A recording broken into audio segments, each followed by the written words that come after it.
Hi, my name is Kureen Cook, and I will be doing my presentation on dreadlocks, the cultural significance of this hairstyle. There is a misconception of the cultural hairstyle of dreadlocks, and you will need to know the significance of the hairstyle to the ancient world. At the end, you'll have a better understanding of this hairstyle. The origins are worldwide, ancient civilizations, earliest being ancient Egypt in the Indus Valley, which is current day Pakistan, northwest India, and northeast Afghanistan. It is located by Egypt and Mesopotamia. It has a spiritual and cultural significance. Rigveda, the storm god, Rudra style, aka Jata, associated with Shiva, is still worn by holy men meant to relinquish worldly desires, worldly vanity. In the indigenous African tradition, sub-Saharan African warriors of the Maasai, the modern day Kenya and t- Tanzania, wear long-haired, red-dyed locks symbolizing the strength of warrior status. In Europe, as you see in Viking movies, Celtic, Germanic, tradition tribes, they utilize a braided hairstyle that is matted.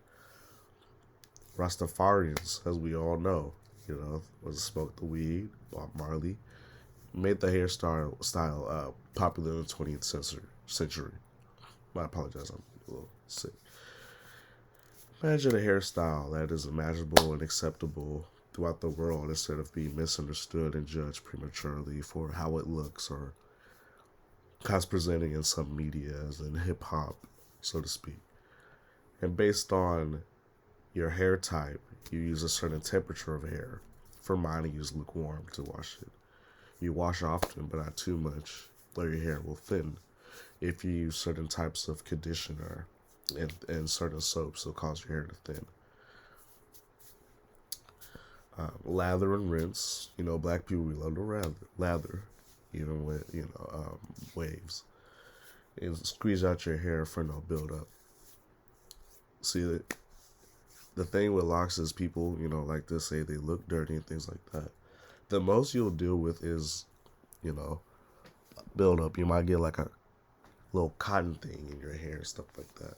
But as long as you take care of your hair, for the most part, like my hair doesn't smell dirty, you know what I'm saying? You'll be fine, You just have to take care of your locks and they'll continue to grow and stuff.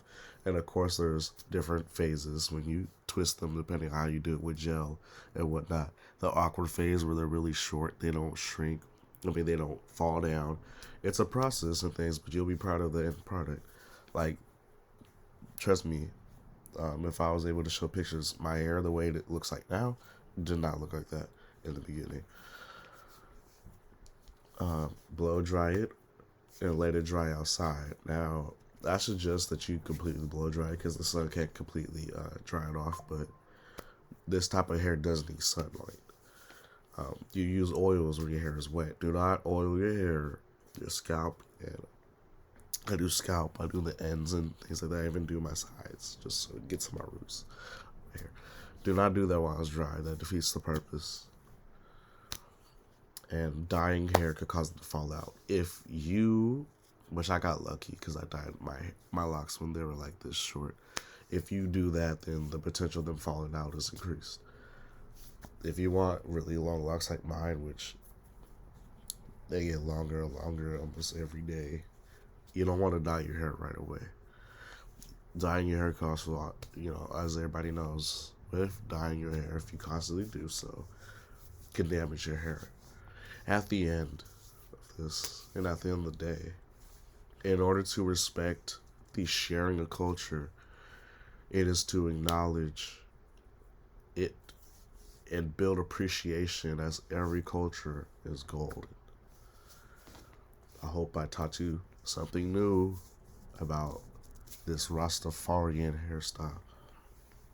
It does have spiritual significance, and the first time that I had it, it did, but now I am a different type of person, and I just enjoy the hairstyle. Low maintenance.